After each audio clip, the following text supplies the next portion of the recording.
Kakšna bo strategija sindikata v prihodnjih mesecih? Mi moramo pridobiti to zaupanje, ki je bilo nekako načeto, in veste, da zaupanje v neki organizaciji med ljudmi se zgrajuje leta in leta. V zelo hitrem času se pa lahko poruši.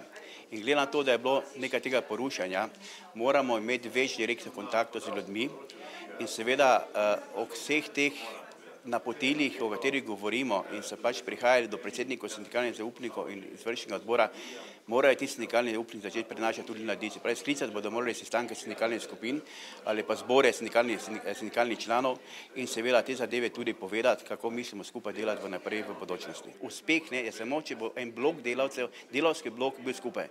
In delavski blok lahko skupaj samo, če imamo zaupanje med delavci in pa sindikati. Če pa tega nimamo, potem pa rečemo, da moramo sindikate razformirati.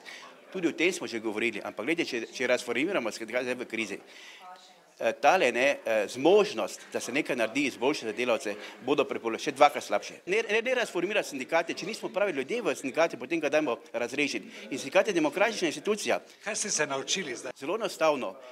Delavec in sindikat morata biti povezana. Sindikalni zaupnik mora razumeti tudi težave podjetij, vendar v prvi vrsti mora zastopati potrebe in kondicije delavca. Verjamete mi, da to korenito spremembo, ki se danes dogaja, in vsa ta nevolja, ki jo delavci imajo do sindikatov, je izraz tudi politike države, ki nekako ne najde poti iz te recesije.